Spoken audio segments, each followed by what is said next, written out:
The smell of gun oil and testosterone hung thick in the ready room at Naval Special Warfare Group 2, and Petty Officer Second Class Renata Volkov had grown accustomed to being invisible within it.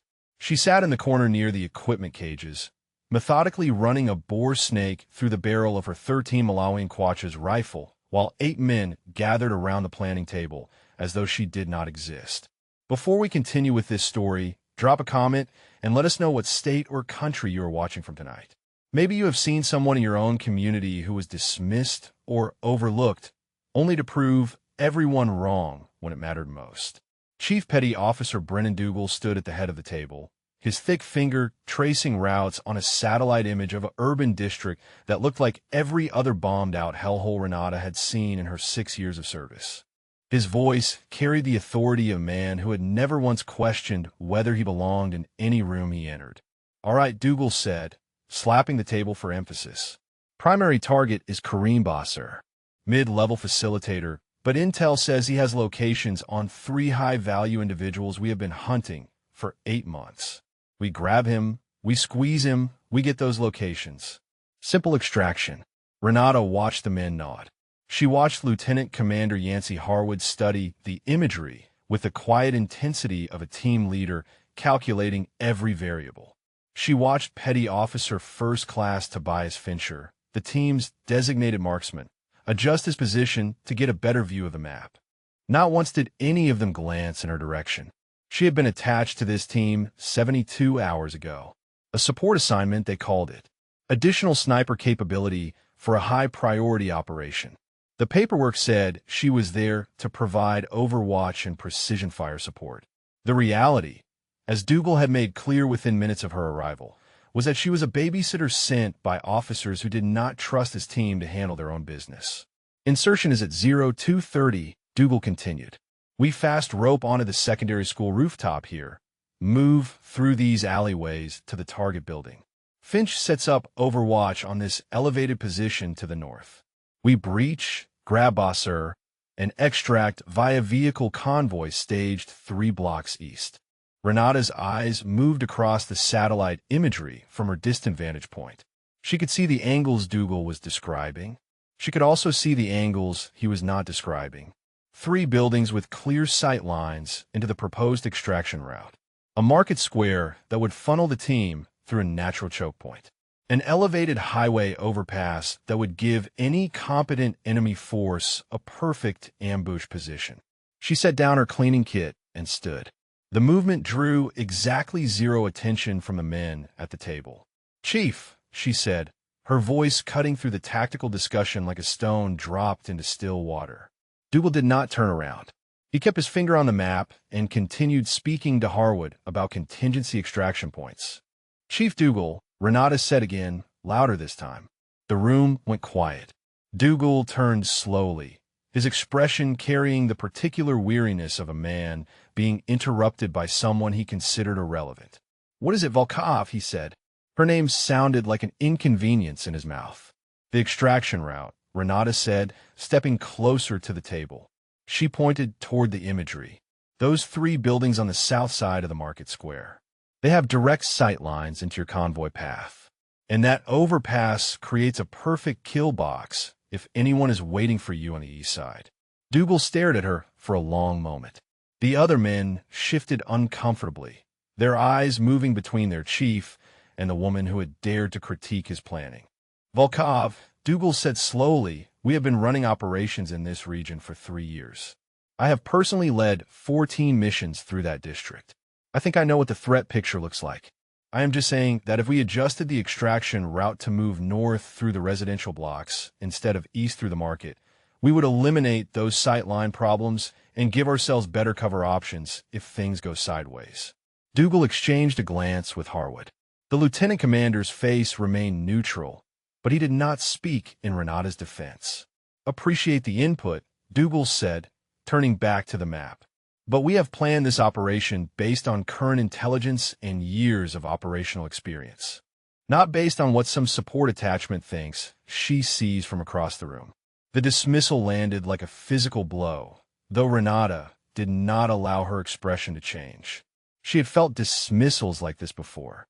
She had learned to absorb them, to store them somewhere deep where they could fuel her rather than break her. Finch smirked from his position at the table. He had made no secret of his irritation at having another sniper assigned to operations he considered his personal domain. In his mind, the assignment was a criticism of his capabilities, and he had decided to blame Renata for the insult rather than the officers who had made the decision. "Your Overwatch position will be here," Dougal said, finally acknowledging Renata with a tap on the map. "Secondary building, south side. You watch R6 while the actual operators handle the mission." Renata looked at the position he had indicated. It was the worst possible location for effective sniper support. Limited sight lines, poor angles on the approach routes, virtually no view of the extraction path. It was a position designed to keep her out of the way rather than to utilize her capabilities. She opened her mouth to object, then closed it. She had learned when arguments were worth having and when they were simply exercises in futility. "Understood, Chief," she said. Dougal nodded once, satisfied, and turned back to his team. The briefing continued as though she had never spoken, as though her observations had evaporated into the recycled air of the ready room the moment they left her lips. Renata returned to her corner and picked up her rifle. Her father's voice echoed in her memory, speaking in the accented English he had never quite perfected despite 20 years in America. "They will always underestimate you, Renata. Let them. A wolf does not need the sheep to acknowledge its teeth." She ran the boar snake through the barrel one more time and began reassembling her weapon. In 12 hours, they would be on the ground in hostile territory, and she would be watching from a position that would let her see almost nothing of what was about to go wrong. The Black Hawk cut through the darkness at 120 knots, its rotors beating a rhythm that Renata had learned to find almost meditative over the years. She sat apart from the team, her back against the vibrating fuselage wall, watching the 8 men who would rather die than acknowledge her as one of their own. They communicated in the silent language of operators who had bled together. A tap on the shoulder, a nod, a hand signal that carried more meaning than a paragraph of speech. Dougal checked his men with the practiced efficiency of a shepherd counting his flock, his eyes passing over each face with something approaching affection. When his gaze reached Renata, it moved on without pause, as though she were simply another piece of equipment strapped to the cabin wall. Finch sat directly across from her, his own 13 Malawian Quachas rifle cradled between his knees. He had not spoken a word to her since her arrival, but his silence communicated plenty. Every time she entered a room, he found a reason to leave. Every time she approached the team's equipment area, he positioned himself as a barrier. He was protecting his territory from an invader, and she understood the instinct even as she resented its target. The helicopter banked hard, and Renata's stomach lifted with emotion. Through the open door, she could see the scattered lights of the city below, a constellation of humanity living their lives unaware that American special operators were descending into their midst. Her father had first put a rifle in her hands when she was 7 years old, a Mosin Nagant that he had smuggled out of Ukraine piece by piece over 3 separate trips, reassembled in the basement of their home in Pennsylvania. The rifle had been longer than she was tall, and the recoil had knocked her flat on her back the first time she pulled the trigger. "You must learn to shoot everything," he had told her in his heavy accent, helping her back to her feet. Soviet rifles, American rifles, German rifles. A true marksman does not depend on one weapon. A true marksman adapts. She had spent her childhood adapting to a father who spoke of the old country in whispers and checked the locks 3 times before bed, adapting to schools where other children did not understand why she could field strip a Kalashnikov but could not name a single character from Saturday morning cartoons, adapting to a world that looked at a quiet girl with sharp eyes and saw nothing worth noticing. 2 minutes, the crew chief shouted over the rotor noise. 2 minutes. The team began their final equipment checks. Renata performed her own ritual, fingers moving across her rifle and kit with practiced precision. Magazine seated. Optic clear. Suppressor threaded tight. Sidearm secure. Knife accessible. Every piece of gear exactly where it needed to be. Harwood moved through the cabin, stopping briefly at each operator. When he reached Renata, he paused for a moment longer than he had with the others. "You solid, Volkov?" he asked. His voice carried neither warmth nor hostility. Professional neutrality. "Solid, sir," she replied. He nodded once and moved on. It was the most direct acknowledgement she had received from anyone on the team since her arrival. She filed it away as evidence that at least one of them remembered she was human. The helicopter flared over the target building, and the fast ropes dropped into the darkness below. The team moved with the fluid choreography of men who had performed this maneuver hundreds of times, sliding down into the night one after another. Renata went last, her gloved hands controlling her descent, her boots finding the rooftop with barely a sound. The Black Hawk was gone before she had taken 3 steps, its rotors fading into the ambient noise of a city that never truly slept. The team formed up without verbal communication, moving toward the rooftop access door in a tactical stack that flowed like water around obstacles. Renata peeled off toward the secondary building Dougal had indicated during the briefing. Her overwatch position, her exile. She moved through the urban terrain with the patience her father had beaten into her through thousands of hours of practice. Every step deliberate, every corner cleared, every shadow evaluated for threat before she passed it. The city smelled of diesel exhaust and cooking spices and the particular mustiness of buildings that had stood for centuries. The secondary building was a 3-story structure that had once been an apartment complex. Half of it had collapsed during fighting that had scarred the city years before, leaving a jagged skeleton of concrete and rebar. She climbed through the debris with careful movements, testing each handhold before committing her weight. The position Dougal had assigned her offered a view of exactly what she had expected.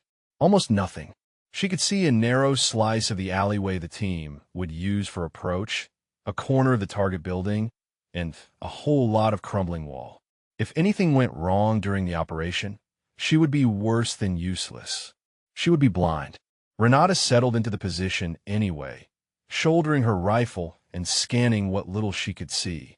Discipline required following orders, even when those orders were foolish.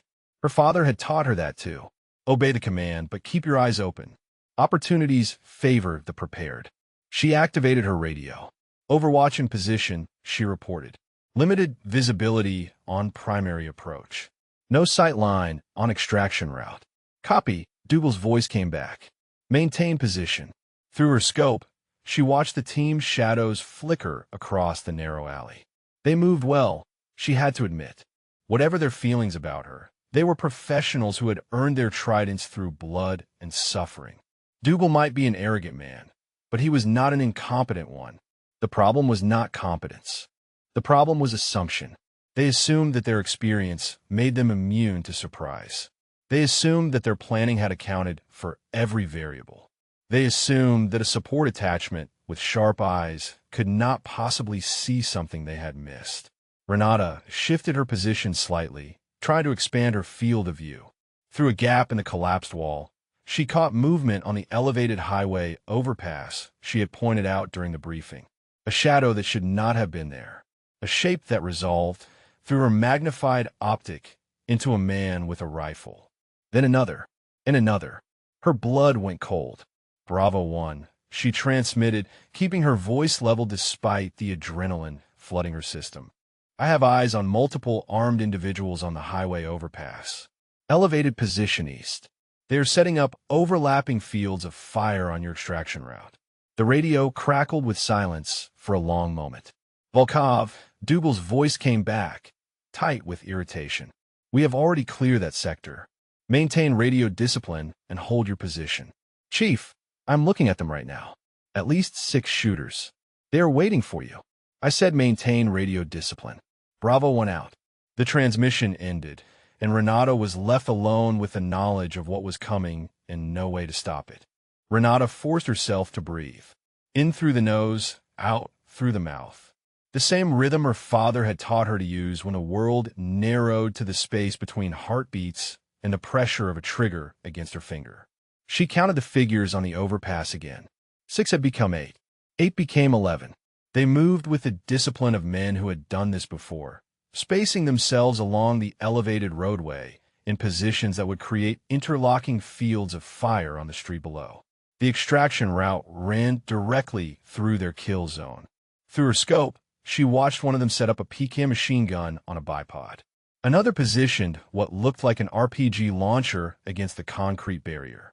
These were not random insurgents stumbling into a fight. This was a planned ambush executed by fighters who knew exactly where the American team would be and exactly when they would be there. Someone had talked. Someone had sold the mission. And now Dougal was walking his team directly into a trap while dismissing the only person who could see it. Renata keyed her radio again, knowing it was futile but unable to stop herself. Bravo 1, this is Overwatch. I count 11 armed fighters on the elevated highway. Heavy weapons including at least one PKM and one RPG. This is a prepared ambush position. Recommend immediate abort. Static answered her. Then Dougal's voice, colder than before. Volkov, one more transmission, and I will have you brought up on charges for compromising operational security. We are 30 seconds from the target. Maintain silence. The radio went dead. Renata's jaw tightened. She swept her scope away from the overpass, searching for the team's position. She found them stacked outside a doorway on the ground floor of the target building. Dougal at the front, Harwood behind him. The others arrayed in a tactical formation that spoke of hundreds of hours of training. The door went in with a controlled explosion that echoed across the empty streets. The team flowed through the breach like water through a broken dam, disappearing into the building's interior. Muffled sounds of shouting reached her ears. A single gunshot, then silence. Renata waited, her crosshairs drifting between the target building and the overpass. The fighters on the highway had gone still, melting into the shadows of their positions. Patient, professional, waiting for their prey to walk into the trap. Bravo 1, this is Overwatch. She tried one more time. Please respond. Nothing. 3 minutes passed. 5. The night pressed in around her, heavy with the promise of violence.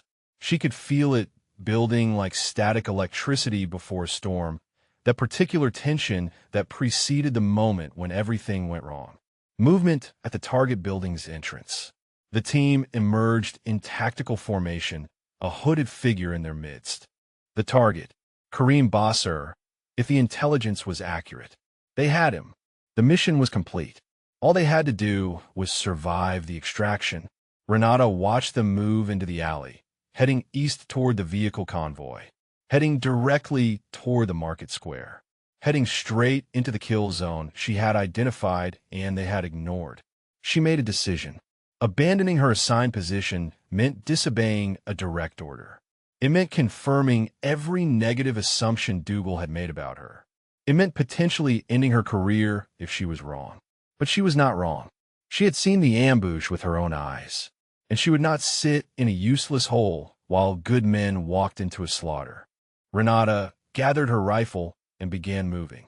She descended through the collapsed building with speed that would have horrified her instructors, sacrificing stealth for time. Her boots found purchase on unstable concrete. Her hands grabbed rebar and the shattered door frames.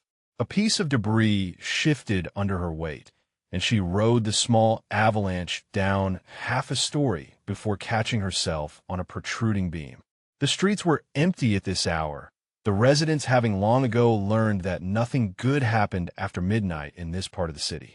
She moved through shadows and doorways, paralleling the team's route, but staying one block north.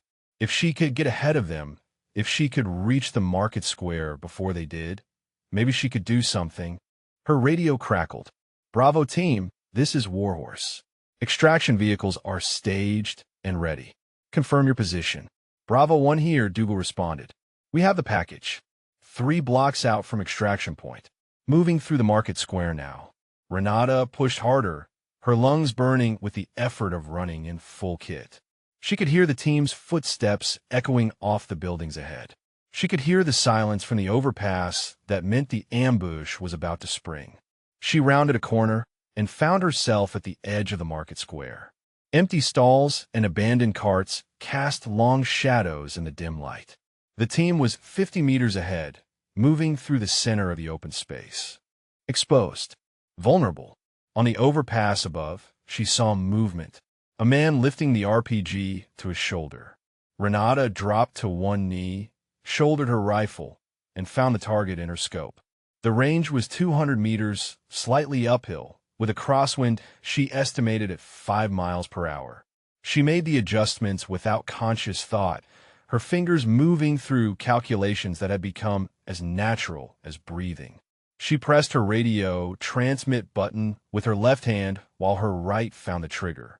Bravo 1, ambush, she said, and then she fired. The RPG gunner's head snapped back, and he crumpled over the concrete barrier. His weapon clattered to the roadway, unfired. For one frozen moment, nothing happened. The echo of her shot rolled across the market square like thunder. The team stopped moving, heads swiveling to identify the threat. Then the overpass erupted with muzzle flashes, and the night exploded into chaos. The market square became a killing ground in the space of a single breath. Tracers streaked down from the overpass like angry hornets, chewing into the pavement where the team had been standing a half-second before. The SEALs moved with the instincts of men who had survived a dozen ambushes, scattering toward cover that barely existed. Dougal dragged the hooded prisoner behind an overturned cart. Harwood and 2 others made it to a concrete planter that offered minimal protection from the elevated fire. Finch was not as lucky. Renata saw him spin as a round caught him in the shoulder, the impact throwing off his stride and sending him stumbling into the open. He went down on one knee, his rifle clattering away, his hand clutching the wound as blood seeped between his fingers. She was already moving, sprinting from her position at the square's edge toward the fallen marksman. Rounds snapped past her head, close enough that she could feel the pressure of their passage. She had not slowed down. Finch looked up as she reached him, his face pale with shock and pain. His eyes widened with something that might have been surprise or might have been the beginning of unconsciousness. Move, Renata commanded, hooking her arm under his and hauling him upright. She half-dragged, half-carried him toward the concrete planter where Harwood had taken cover. A burst of automatic fire stitched the ground behind them, and she felt something tug at her pack. Close. Too close. They crashed into cover beside Harwood, and Renata immediately began assessing Finch's wound. Through and through, she announced. Missed the artery. He will live if we get him out of here. Harwood nodded, his jaw tight. He was already on the radio, his voice controlled despite the chaos erupting around them. Warhorse, Bravo 1 actual. We are in contact. Heavy ambush at the market square. Multiple casualties. Request immediate extraction at alternate location. The response crackled through the speaker. Bravo 1, extraction vehicles are taking fire. Enemy forces have the convoy pinned down. We cannot reach you. Renata's stomach dropped.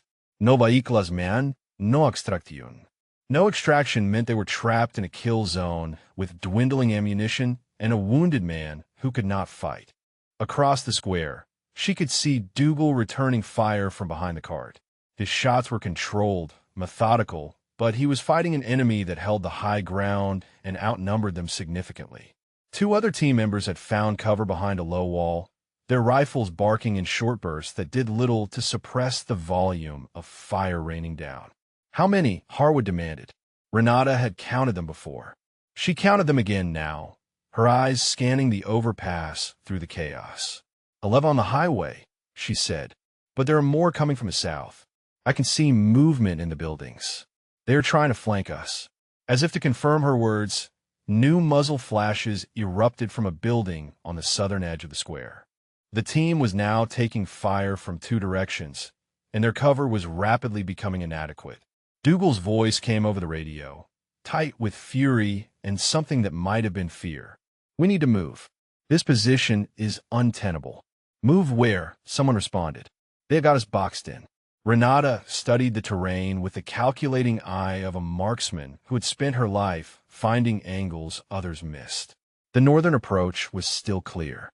The ambush had been set up to catch them moving east toward the extraction point. If they could break north through the residential blocks she had suggested during the briefing, they might be able to find defensible cover and wait for support. North, she said, the residential district. They did not set up positions there because they expected us to go east. Harwood looked at her. For the first time since she had joined the team, she saw something other than dismissal in his eyes. He was listening. We will be moving blind, he said. No overwatch, no support. We stay here, we die, Renata replied. They have heavy weapons and numbers. Our ammunition will not last 10 minutes at this rate. A burst of PKM fire tore through the concrete planter above their heads, showering them with dust and fragments. Finch groaned, his face gray with pain and blood loss. Harwood made a decision. Bravo team, he transmitted. We are breaking north. Bounding overwatch. Volkov takes point with me. Dougal, you have rear security. Move on my mark. The responses came back clipped and professional. Whatever doubts the team had about Renata, they were disciplined enough to follow orders when their lives depended on it. Dougal's voice cut through the acknowledgments. Say again, actual. Volkov on point. Confirmed, Harwood replied. She called this ambush before we walked into it. She takes point. That is an order. Silence on the radio. Then, copy. Renata checked her rifle. One magazine remaining after the shot she had taken. Maybe 20 rounds to fight through an unknown number of enemies across 3 blocks of urban terrain. She looked at Harwood. Ready, she said. He nodded. Mark. Renata rose from cover and began to move, her rifle up, her senses extended into the darkness ahead. Behind her, the team followed, and above them, the enemy adjusted their fire, determined to finish what they had started. The first block was chaos managed by training and desperation. Renata moved through the narrow streets with her rifle sweeping every doorway, every window, every shadow that could conceal a threat. Behind her, the team flowed in a tactical column, carrying Finch between 2 operators while the others provided security. The sounds of gunfire from the market square faded as they pushed north, replaced by the pounding of boots on broken pavement and the ragged breathing of men fighting for their lives. She cleared a corner and found 2 fighters setting up a position at the end of the alley.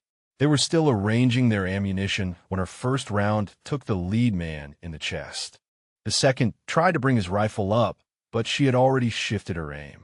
He dropped beside his companion before he could fire a shot. Clear, she called back. Moving. The team pushed forward over the bodies. No one commented on her kills. There was no time for anything except movement and survival. Harwood's voice came through her earpiece. Warhorse, Bravo 1 actual. We are moving north through the residential district. Request status on quick reaction force. The response from the Tactical Operations Center was not what any of them wanted to hear. Bravo 1, QRF is 40 minutes out. Helicopter support is engaged in another sector. You're on your own for now. On your own. The words hung in the air like a death sentence. Renata did the math as she moved. 40 minutes of fighting through hostile territory with limited ammunition, a wounded man, and an enemy force that knew they were running. The numbers did not add up to survival. Contact rear, Dougal's voice barked over the radio. They're following us. I count at least 8. The team picked up the pace, abandoning stealth for speed. Renata led them through a maze of residential streets, choosing routes that offered cover and concealment, avoiding the wider avenues where the enemy could bring their numbers to bear. Her father's voice echoed in her mind. Lessons from a childhood spent learning to survive in a world that offered no mercy. When you were outnumbered, he had told her, you must think like water. Flow around obstacles. Find the cracks in their defense. Never let them pin you in place. She found a crack now. A partially collapsed building that created a narrow passage between 2 larger structures. Wide enough for single-file movement, narrow enough to bottleneck any pursuit. Through here, she said, ducking into the gap. The team squeezed through one by one, the walls scraping against their equipment. Finch groaned as his wounded shoulder caught on a protruding piece of rebar, but the men carrying him did not slow down. On the other side, they emerged into a small courtyard surrounded by abandoned apartments. Renata scanned the windows above. Empty. Clear. Defensive positions, Harwood ordered. 2 minutes to assess and reload. The team spread out, taking cover behind walls and debris. Renata dropped to one knee beside a crumbling fountain and ejected her magazine. 3 rounds left. She seated her only spare magazine and felt its weight. 20 more rounds. 23 total to fight through however many enemies stood between them and safety. Around her, the others were conducting the same grim inventory. She could see it in their faces as they counted their remaining ammunition. The numbers were bad for all of them. Rourke, the youngest operator, slumped against a wall nearby. His hands were shaking slightly as he reloaded. When he caught Renata looking at him, he straightened up, forcing the tremors under control. "How did you know?" he asked quietly. "About the ambush. I saw them setting up," Renata replied. "From my overwatch position." Rourke was silent for a moment. Then he said, "We should have listened." Before Renata could respond, Dougal appeared at the courtyard entrance. His face was tight, with the particular expression of a man confronting the consequences of his own decisions. He looked at Renata, and for a moment something flickered in his eyes. Not apology. Not yet. But perhaps the beginning of acknowledgement. "Ammunition count," he demanded, his voice gruff. The reports came back in sequence. 2 magazines. 1.5. 3 magazines. 1 magazine, plus a partial. Finch had lost his rifle in the square and was down to his sidearm with 2 magazines. Renata gave her own count.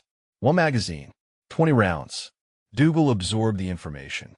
His jaw worked as he calculated their odds. Not good enough for a sustained firefight. Not even close. Harwood joined them, the prisoners still hooded and flex-cuffed, being held by one of the operators.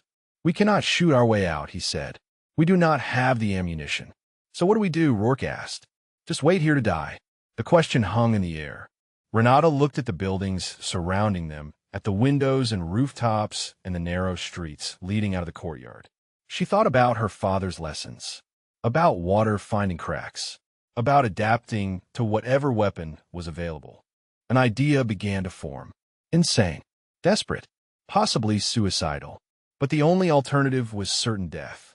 "We do not shoot our way out," she said slowly. "They do." The team turned to look at her. "What the hell does that mean?" Dougal demanded. Renata met his eyes. "It means I need to go hunting." The team stared at her as if she had lost her mind. Dougal found his voice first. "Hunting? You want to go hunting? We are surrounded by hostiles, low on ammunition, with no support coming for 40 minutes, and you want to leave our defensive position to go hunting?" Renata did not flinch from his glare. "They have weapons," she said. "They have ammunition. We need both. I go out, I take what they have, and I use it to create a path for extraction." "That is suicide," Rourke said. "Staying here is suicide," Renata replied. "They know where we are. They are massing right now, figuring out how to hit us from multiple angles at once. When they do, we will not have enough rounds to stop them. Our only chance is to take the initiative before they are ready." Harwood studied her with the calculating expression of a commander weighing impossible options. "How exactly do you plan to do this?" he asked. Renata pointed toward the eastern edge of the courtyard, where a narrow alley disappeared into shadow. "I move out alone. Quiet. No radio contact unless absolutely necessary. I find their forward positions, eliminate the fighters, and take their weapons. Then I set up a corridor of fire using their own equipment. When it is ready, you move the team through while I provide cover." "With their weapons," Dougal said, his voice heavy with skepticism.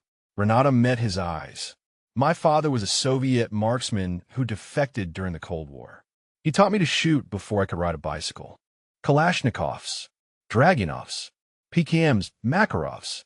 Whatever the enemy carried, he made sure I could use it better than they could." She paused. "I have trained on every weapon system the Soviet Union ever produced, and most of what their allies manufactured. Whatever they have out there, I can shoot it." Silence fell over the courtyard. The operators exchanged glances, years of brotherhood and shared experience communicating in ways that words could not capture. Renata watched them process her claim, saw the doubt warring with desperation in their eyes.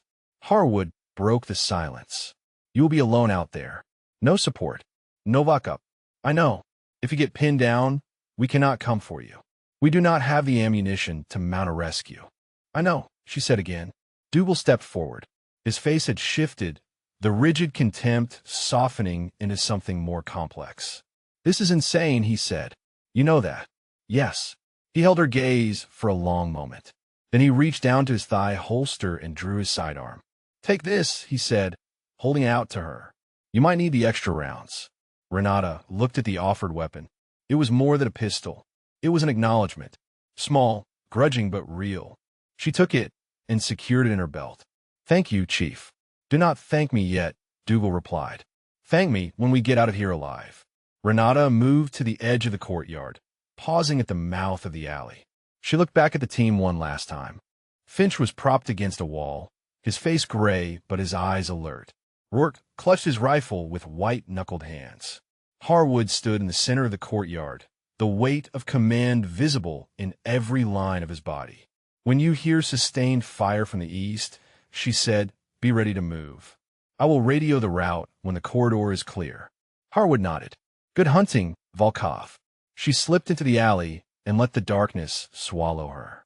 The residential district was a maze of narrow passages and crumbling buildings, the scars of years of conflict visible in every bullet-pocked wall and collapsed rooftop. Renata moved through it like a ghost, her footsteps silent on the debris-littered ground. She left her rifle slung across her back, drawing Dougal's pistol instead. Close-quarters work required close-quarters weapons. She found the first enemy position 50 meters from the courtyard. Two fighters crouched behind a low wall, their attention focused on the direction of the American team. They were speaking in low voices, their rifles resting against the brickwork beside them. Careless, overconfident, they thought they were the hunters. Renata approached from their blind side, using the shadows and the ambient noise of the city to mask her movement. She was 3 meters away when one of them reached for a cigarette. She covered the distance in 2 seconds. The first man died without a sound, her knife finding the gap between his body armor and helmet. The second turned at the soft thump of his companion's collapse, his eyes widening as he registered the threat. He opened his mouth to shout a warning. Renata's blade silenced him before the sound could form. She lowered both bodies to the ground and surveyed their equipment. 2 AK-74 rifles in decent condition, 6 magazines between them, a chest rig with 4 fragmentation grenades. And there, leaning against the wall where one of them had set it down, a PKM light machine gun with a 200-round belt loaded and ready. She allowed herself a small smile. Her father had been right. Opportunities favored the prepared. She gathered the weapons, distributing them across her body with practiced efficiency. The PKM was heavy, nearly 20 pounds with its ammunition, but she had carried heavier loads during training exercises that seemed like vacation compared to this. One position down. She did not know how many more stood between the team and safety. Time to find out. Renata cached the PKM behind a collapsed section of wall, marking the position in her mind. She would need it later when the corridor took shape. For now, she needed to keep moving, keep hunting, keep gathering the tools of her enemy's destruction. The second position was harder, for fighters occupied a rooftop overlooking a narrow street that the team would need to cross. They had set up a proper defensive emplacement, sandbags and debris arranged to provide cover from multiple angles. One of them manned a mounted machine gun, its barrel pointed toward the courtyard where the SEALs waited. Renata studied them from the shadow of a doorway, 3 buildings away. A direct assault was impossible, even with the element of surprise, for armed men with an elevated position and a mounted weapon would cut her down before she could reach them. She needed another approach. Her eyes traced the roofline, searching for options. The buildings in this district were old, constructed in an era when neighbors shared walls and rooftops connected in ways that modern architecture rarely allowed.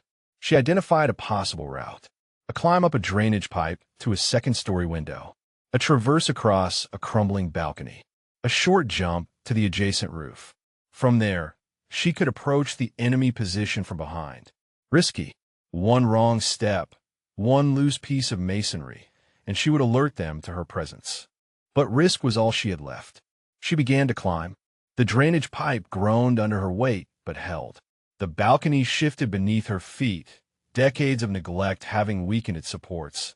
But she moved quickly enough that it did not matter. The jump to the adjacent roof was longer than it had looked from below, and for one terrible moment, she hung in empty air with nothing beneath her but a 3-story fall.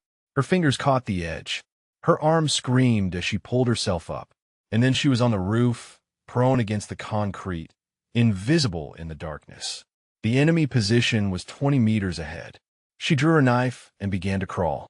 The first fighter died without knowing she was there. He had been watching the street below, his back to the approach she had chosen, his attention focused on threats that would never come from that direction. Her blade opened his throat, and she caught his body as it fell, lowering him silently to the rooftop. The second fighter turned at some instinct, some primal awareness that something was wrong.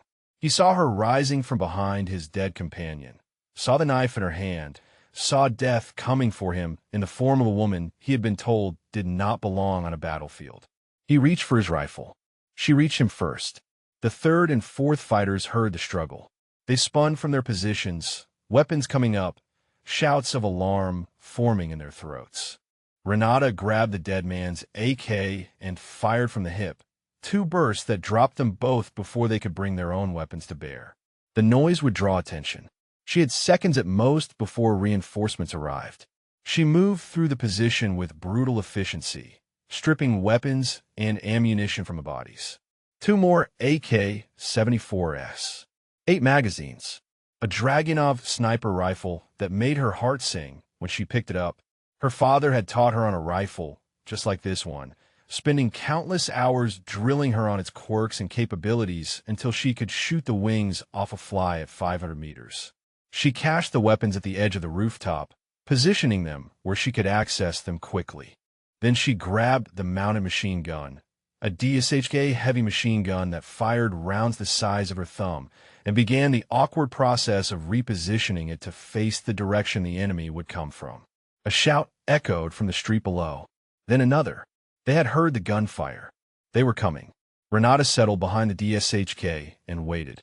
The first wave came around the corner in a rush, 6 fighters moving in a loose formation that suggested enthusiasm rather than training. She let them get halfway down the street before she opened fire. The heavy machine gun roared, its massive rounds tearing through bodies and walls with equal ease. The fighters scattered, seeking cover that did not exist, dying in the open as she walked her fire across their positions. In 8 seconds, it was over. 6 bodies lay in the street, and the DSHK's barrel smoked in the cool night air. Renata did not wait to admire her work. She grabbed the Dragunov and the extra magazines and descended from the rooftop, moving to her next position. The corridor was taking shape in her mind, a path of overlapping fields of fire that would allow the team to move while she kept the enemy's heads down. She keyed her radio for the first time since leaving the courtyard. Bravo 1, this is Overwatch. I have secured 2 positions. Enemy strength is reduced, but reinforcements are mobilizing from the south. I need 5 more minutes. Harwood's voice came back, tight with tension. Copy, Overwatch. We are hearing heavy fire from your direction. What is your status? Renata allowed herself a grim smile as she moved through the darkness toward her next target. Hunting, she replied. The enemy was adapting. Renata could feel it in the way they moved now, cautious where they had been bold, tactical where they had been careless. Word had spread through their ranks that something was hunting them in the darkness, something that struck without warning and vanished before they could respond. They were afraid. Good. Fear made men stupid. She had established 3 weapon caches along the corridor route, each one positioned to provide overlapping fields of fire on the streets the team would need to traverse. The PKM at the first position, the DSHK commanding the central intersection, the Dragunov at the far end, where precision fire would be needed to cover the final approach to a defensible building she had identified as the extraction point. But the corridor was not complete. One more position remained, a narrow choke point where the enemy could concentrate their forces and block the team's escape. She needed to clear it before she could call in the SEALs. The choke point was a small plaza where 3 streets converged, overlooked by a 4-story building that the enemy had turned into a stronghold. She counted at least 8 fighters visible through the windows, with more likely hidden inside. They had learned from the fates of their companions and were staying behind hard cover, waiting for targets to present themselves. Renata studied the building from the shadow of a burned-out car, calculating angles and distances. A frontal assault was impossible. Even approaching the building would expose her to fire from multiple positions. She needed to draw them out to create an opportunity where none existed. She looked at the grenades on her chest rig. For fragmentation, grenades taken from the first position. She had been saving them for an emergency. This qualified. She pulled the pin on the first grenade and hurled it through a ground floor window. The explosion shattered the night, and she was already moving, sprinting toward the adjacent building as shouts of confusion erupted from the stronghold. The second grenade followed the first, this one aimed at the second floor. More explosions, more chaos. Fighters spilled out of the building's entrance, coughing from the smoke and dust, their eyes searching for the source of the attack. Renata was waiting. She had positioned herself behind a low wall 20 meters from the entrance, the Dragunov steady in her hands. The rifle was an old friend, its weight and balance familiar from 1,000 hours of practice. She found her first target and squeezed the trigger. The fighter dropped. She shifted aim, squeezed again. Another body fell. The survivors scrambled for cover, but she had chosen her position well. There was no cover that could protect them from her angle. For shots, for kills. The remaining fighters retreated back into the building, dragging their wounded with them. Renata used the momentary lull to reposition, moving to flank the entrance. She had 2 grenades left. She threw them both through different windows simultaneously, then charged the entrance in the chaos that followed. The interior was a nightmare of smoke and debris and screaming men. She transitioned from the Dragunov to an AK she had slung across her back, the close quarters demanding a weapon better suited to the confined space. A fighter emerged from the smoke to her left, and she put 3 rounds into his chest before he could raise his weapon. Another came at her from the right, and she dropped him with a burst that left her magazine empty. She let the AK fall on its sling and drew Dougal's pistol, continuing to move through the building with relentless momentum. A fighter on the stairs. 2 rounds center mass. Another in a doorway. 1 round through the head. The pistol clicked empty, and she picked up a fallen enemy's weapon without breaking stride. When the smoke cleared, she stood alone among the dead. Her hands were shaking, not from fear, from adrenaline, from exertion, from the cumulative toll of 30 minutes of continuous combat. She forced herself to breathe, to steady her nerves, to focus on what still needed to be done. The corridor was complete. She moved to a window overlooking the plaza and keyed her radio. Bravo 1, this is Overwatch. Corridor is established. I have weapons cached at 3 positions along the route. When you move, I will provide covering fire from multiple angles. She paused, checking the ammunition in her newly acquired rifle. Recommend you move now. I do not know how long before they regroup. Harwood's response was immediate. Copy, Overwatch. We are moving. What is your ammunition status? Renata looked around at the bodies, at the weapons scattered across the floor. She had started this hunt with 23 rounds for her own rifle and a borrowed pistol. Now she had an arsenal. I have enough, she replied. Get your team moving. I will keep them off you. She gathered the weapons she would need for the final phase, slinging rifles across her body, stuffing magazines into every available pocket. Then she took position at the window, the Dragunov raised, her eye finding the scope. The team was counting on her. She would not let them down. The team emerged from the courtyard in tactical formation, moving fast through the narrow streets, toward the corridor Renata had carved through enemy territory. She watched them through the Dragunov's scope from her elevated position, tracking their progress as they crossed the first intersection. Harwood on point now, with Dougal covering the rear. 2 operators carried Finch between them, his wounded arm bound tight against his chest. The prisoner stumbled along in the middle of the formation, still hooded, still cuffed, the reason they were all here bleeding and dying in a foreign city. Movement to the south. Renata shifted her aim and found a group of fighters attempting to flank the team's route. They were moving through a parallel alley, trying to get ahead of the Americans and set up another ambush. She would not let that happen. The Dragunov barked twice. 2 fighters dropped. The others scattered, diving for cover, their flanking maneuver abandoned in the face of precision fire they could not locate. "Keep moving," she transmitted. "You have hostiles trying to flank from the south." "I am engaging." "Copy," Harwood responded. "We see the first cache point." The team reached the position where Renata had stashed the PKM. Rourke grabbed the machine gun without breaking stride, slinging it across his back as additional firepower for whatever came next. The extra magazines went to operators whose own ammunition had run critically low. Renata displaced from her position, moving to the next cache point to stay ahead of the team. She ran across rooftops and through shattered buildings, her legs burning with exhaustion she could not afford to acknowledge. Behind her, she could hear the sounds of sporadic gunfire as the team encountered resistance. She reached the central intersection and took position behind the DSHK. The heavy machine gun commanded the crossroads where 3 streets met, the same plaza she had cleared minutes before. Bodies still littered the ground, testament to the violence that had swept through. The team appeared at the far end of the street, moving toward her position, and behind them, pouring out of alleys and doorways, came the enemy. Dozens of them, more than she had seen all night. They had finally consolidated their forces, abandoning caution in favor of overwhelming numbers. Muzzle flashes lit the darkness as they opened fire on the retreating Americans. Renata squeezed the DSHK's trigger. The heavy machine gun roared to life, its massive rounds tearing through the enemy formation like a scythe through wheat. Fighters fell in clusters, their bodies torn apart by projectiles designed to destroy vehicles.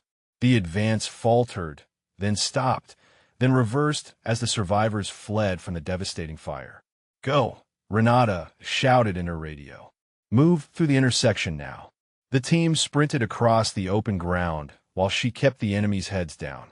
Rounds cracked past her position, the enemy recovering enough to return fire, but she did not let up. The DSHK's belt ran through the weapon in a continuous stream of destruction, brass casings piling around her feet. The team made it across. Harwood's voice came through her earpiece. "We are through." Overwatch displaced to the final position. Renata released the trigger and grabbed her rifles. She turned to run and felt something punch her in the left arm, spinning her halfway around. Pain flared hot and immediate as she looked down to see blood soaking through her sleeve. She had been hit. The round had passed through the meat of her bicep, missing the bone but tearing muscle and tissue. She could still move the arm, still grip with her fingers, but the strength was gone. Shooting the heavier weapons would be difficult, maybe impossible. She did not have time to care. Renata clamped her right hand over the wound and ran, blood seeping between her fingers as she pushed through the pain. The final cache point was 200 meters ahead. The Dragunov was still slung across her back. She had a job to finish. The team had reached the defensible building she had identified, a 3-story structure with thick walls and limited entry points. They were setting up defensive positions, preparing to hold until extraction could reach them. But the enemy was regrouping, drawn by the sound of the DSHK and the promise of revenge for their fallen. Renata reached the final cache and collapsed behind cover, her breath coming in ragged gasps. The wound in her arm throbbed with every heartbeat, blood pooling on the ground beneath her. She fumbled for a bandage from her kit, wrapping it tight around the injury with one hand in her teeth. It would have to be enough. She raised the Dragunov and found her scope, scanning for targets. The enemy was massing at the far end of the street, preparing for a final assault on the building where the team had taken refuge. She counted them through her optic. 30, maybe more. Too many for the team to hold off with their depleted ammunition. Overwatch, Harwood transmitted. "What is your status? We saw you take a hit." Renata steadied her breathing, forced the pain into a distant corner of her mind, and settled her crosshairs on the first target. "Still hunting," she replied. and she began to fire. The Dragunov spoke with the precision of a surgeon's scalpel, each shot finding its mark in the mass of fighters preparing to assault the team's position. Renata worked the bolt with mechanical efficiency, ignoring the fire spreading through her wounded arm. One target down. Shift aim. Another target. Squeeze. The rifle bucked against her shoulder. A fighter crumpled in the street. Shift aim again. The enemy had learned to fear open ground, but desperation drove them forward anyway. Their commanders screamed orders, pushing men into the kill zone where Renata waited with patient death. She dropped 4 in rapid succession, then 3 more as they tried to advance using a burned-out vehicle as cover. Her rounds punched through the thin metal and found the men hiding behind it. The Dragunov's magazine ran dry. She ejected it and reached for a replacement, but her wounded arm failed her. The magazine slipped from her blood-slicked fingers and clattered away into the darkness. She cursed and transitioned to an AK, rising from her position to engage the fighters who had used her reload to close the distance. The rifle chattered in her hands, less precise than the Dragunov, but devastating at close range. Bodies fell, brass scattered. The AK emptied. She grabbed another rifle from her cache, then another. Each weapon bought her seconds, bought the team time, but the enemy kept coming. A round snapped past her head, close enough that she felt its heat. Another struck the wall beside her, showering her with fragments. They had identified her position. They were concentrating fire. She needed to move. Renata gathered her remaining weapons and ran, blood trailing behind her like an accusation.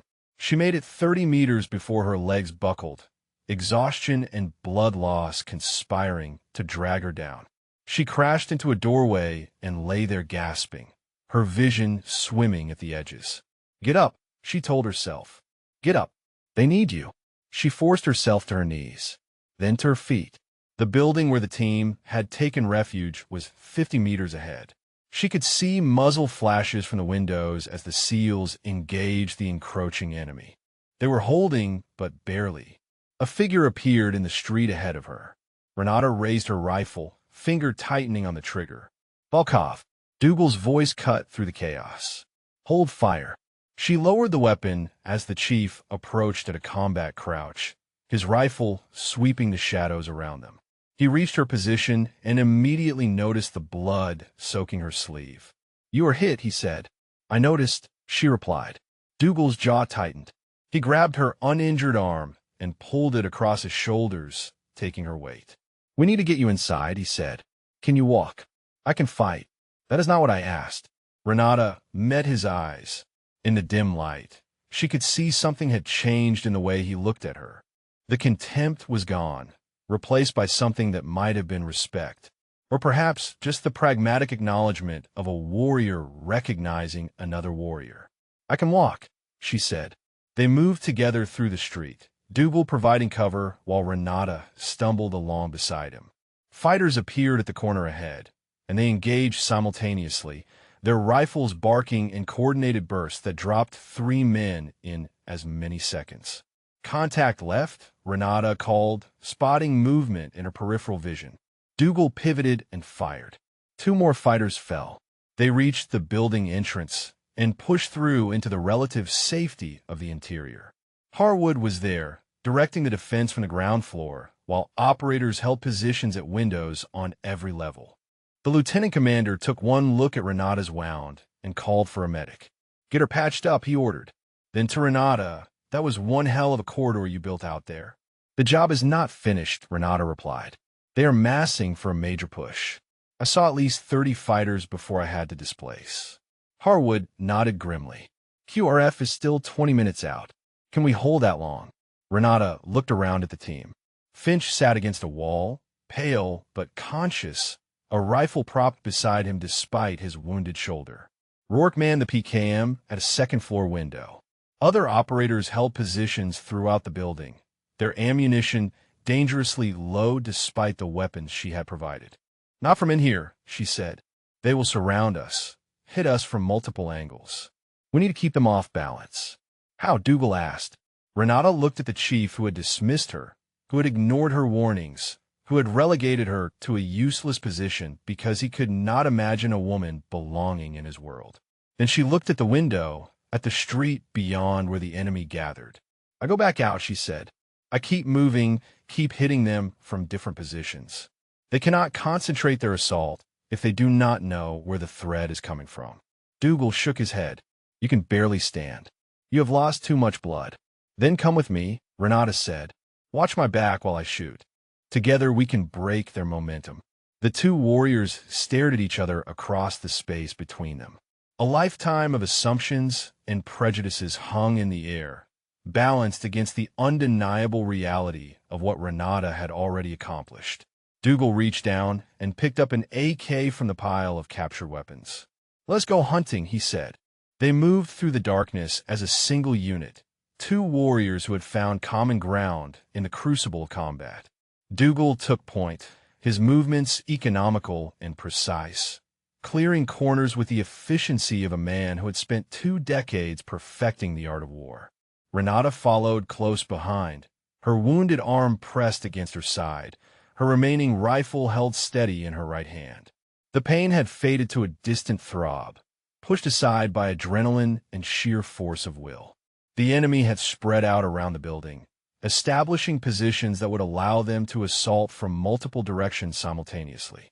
Renata could see their plan taking shape through the scattered movements and whispered commands that drifted through the night. They were preparing for a coordinated push, massing their strength for one overwhelming attack. She and Dougal would not give him a chance. "First position," she whispered, pointing toward a cluster of fighters gathered behind a crumbling wall. 6 targets. 2 with RPGs, Dougal nodded. "I take left. You take right." They split apart, approaching from different angles. Renata circled wide, ignoring the protests of her exhausted body, finding a position that gave her clear sight lines on the 3 fighters on the right side of the cluster. She keyed her radio twice. 2 clicks, the signal they had agreed upon. 2 clicks came back. She opened fire. The night erupted in coordinated violence. Renata's rifle barked 3 times, and 3 fighters fell before they understood they were under attack. Dougal's weapon spoke simultaneously, dropping the remaining 3 with the precision of a master craftsman. The RPGs clattered to the ground unfired. They displaced immediately, moving to the next position before the enemy could react. A group of fighters ran toward the sound of gunfire, and Renata and Dougal caught them in a crossfire that left no survivors. The pattern repeated. Move, identify, coordinate, strike, displace. They carved through the enemy's siege line like surgeons excising a tumor, methodical and merciless. Dougal called targets, and Renata eliminated them. She spotted threats, and he neutralized them. They communicated in glances and gestures, the language of operators who had somehow found synchronization in the span of minutes. Whatever barriers had existed between them had burned away in the heat of shared purpose. "South side is clear," Dougal reported into his radio. "Moving to the eastern approach." "Copy," Harwood responded. "Be advised, we are seeing movement on the north side. Looks like they are pulling fighters from other positions to reinforce." "They are panicking," Renata said. "They do not know how many of us are out here." Dougal allowed himself a grim smile. "Let's keep it that way." The eastern approach was more heavily defended. A dozen fighters had established overlapping positions, creating a kill zone that would devastate any assault from the building. But they were facing outward, focused on the Americans they expected to come through the front door. They did not expect the threat to come from behind. Renata and Dougal worked through them position by position. A knife in the darkness, a suppressed pistol shot, a burst of rifle fire followed by immediate displacement. The defenders died, confused and afraid, never understanding how their siege had turned into a massacre. Renata's rifle ran dry as she engaged the last position. She dropped the empty weapon and drew her knife, closing the distance to a fighter who was still turning to face her. The blade found his throat, and she rode his body to the ground, already scanning for the next threat.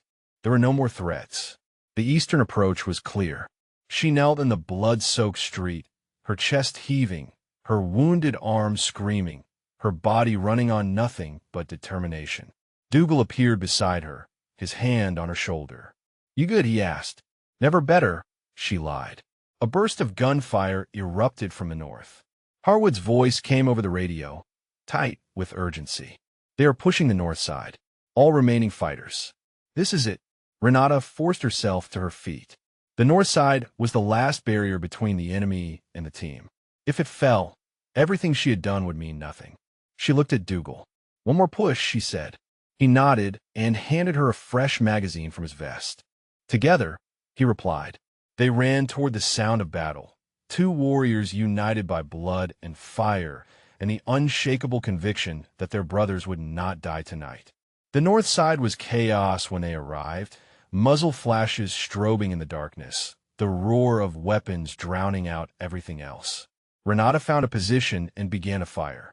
Dougal took cover beside her, his rifle adding to the storm of lead. From the building, the team poured fire into the enemy assault, their combined efforts creating a wall of death that no attacker could breach. The enemy charge faltered. Fighters fell in heaps, their momentum broken against the coordinated defense. Those who survived began to retreat, dragging their wounded, abandoning their dead. And in the distance, growing louder with each passing second, came the sound of helicopter rotors. "QRF inbound," Harwood transmitted. "ETA 2 minutes." Renata slumped against the wall, her rifle falling from fingers that no longer had the strength to grip it. She had done it. They had done it. The corridor had held. Dougal looked at her, his face streaked with sweat and dust and other men's blood. "I was wrong about you," he said. She managed a weak smile. "I know." The Black Hawks descended through the darkness like avenging angels, their door gunners laying down suppressive fire that scattered the remaining enemy fighters into the night. Renata watched from her position against the wall, too exhausted to move, too drained to do anything but observe as the rescue unfolded. The quick reaction force operators poured out of the helicopters before they had fully touched down, establishing a perimeter with the professional efficiency of men who had done this 1,000 times before. Dougal appeared beside her and hauled her to her feet. "Time to go," he said. She leaned against him as they moved toward the waiting helicopter, her legs threatening to buckle with every step. The wound in her arm had soaked through the makeshift bandage, leaving a trail of crimson droplets in her wake. She had lost more blood than she wanted to think about. The team converged on the extraction point. Harwood carried the prisoner over his shoulder, the hooded figure limp but breathing. Finch limped along with support from Rourke, his face gray but determined. The others moved in tactical formation around them, weapons still raised, still vigilant despite the overwhelming relief that safety was finally within reach. Renata was the last one to board the helicopter. She paused at the door, turning to look back at the streets where she had hunted, where she had bled, where she had proven everything that words could never prove. Bodies littered the ground. Weapons lay scattered among the fallen. The corridor she had carved through enemy territory stretched behind her like a testament to what one person could accomplish when given no choice but to succeed. Dougal's hand closed around her arm. "Come on," he said. "We're going home." She climbed into the helicopter and collapsed onto the deck, her back against the vibrating fuselage. The aircraft lifted off, and she watched the city shrink beneath them, its lights flickering like distant stars in a galaxy of conflict and chaos. A medic appeared beside her and began working on her wound, cutting away the blood-soaked bandage and replacing it with proper dressings. She barely felt the sting of antiseptic, barely registered the pressure of fresh gauze against torn flesh. Her body was shutting down, demanding the rest it had been denied for hours. Finch caught her eye from across the cabin. He looked at her for a long moment, then nodded once. A simple gesture, an acknowledgement between one marksman and another. Rourke moved closer, crouching beside her despite the medic's protests. "That thing you did back there," he said. "The corridor. I have never seen anything like it." Renata managed a tired smile. "My father taught me," she said. "When you're outnumbered, you become the thing they fear." Harwood appeared above her, his face unreadable in the dim cabin light. He studied her with the evaluating gaze of a commander assessing one of his own. Then he extended his hand. "Welcome to the team, Volkov," he said. She gripped his hand with what little strength remained. The words meant more than any medal, any commendation, any official recognition. She had earned her place among them in the only currency that mattered to operators: blood and fire, and the willingness to die for the man beside her. The flight back to base took 40 minutes. Renata drifted in and out of consciousness, her body finally surrendering to the demands of exhaustion and blood loss. She dreamed of her father, of his weathered hands guiding hers on a rifle, of his accented voice teaching her lessons that had saved her life tonight. "They will always underestimate you," he had said. "Let them. A wolf does not need the sheep to acknowledge its teeth." She woke as the helicopter touched down at the forward operating base. Medical personnel rushed to meet them, stretchers ready for the wounded. Renata tried to stand on her own, but her legs refused to cooperate. Dougal caught her before she fell. "I got you," he said. He carried her to the stretcher himself, laying her down with a gentleness that seemed impossible from the hard man who had dismissed her so thoroughly just hours before. As the medics wheeled her toward the field hospital, he walked beside her, his hand resting on the stretcher's rail. "I'm putting you in for a Bronze Star," he said, "with Valor Device. What you did out there saved every one of us." Renata looked up at the stars wheeling overhead, the same stars her father had taught her to navigate by when she was just a girl learning to survive in a world that would never make room for her willingly. "I was just doing my job," she said. Dougal shook his head. "No, you were doing our job, better than we could have done it ourselves." He paused at the hospital entrance, his eyes meeting hers. "I was wrong, Volkov, about everything, and I am sorry." The words hung in the air between them, heavy with meaning. An apology from a man who probably had not apologized for anything in 20 years of service. "Thank you, Chief," she said. He nodded once, then stepped back as the medics wheeled her inside. The surgery to repair her arm took 3 hours. She woke in a recovery bed to find her rifle propped against the wall beside her, cleaned and maintained with meticulous care. A note was tucked into the stock. 2 words in Dougal's blocky handwriting: "Good hunting." If this story moved you, drop a comment and let us know which moment resonated most with you. Maybe you have witnessed someone prove themselves against impossible odds, or maybe you know someone who was underestimated and rose to show their true strength. Share your story with us. 3 weeks later, Renata stood in a ceremony at Naval Special Warfare Command, the Bronze Star with Valor Device pinned to her chest. Dougal stood beside her in the front row, his own chest heavy with medals earned across 2 decades of service. When the ceremony ended, he approached her with something in his hands. A team patch, the same patch every member of his unit wore. "You earned this," he said. Renata took the patch and held it tight. She thought of her father, of the lessons he had taught her, of the legacy he had passed down through blood and iron, and the stubborn refusal to be anything less than extraordinary. She had proven herself in the only way that mattered, and she had finally found where she belonged.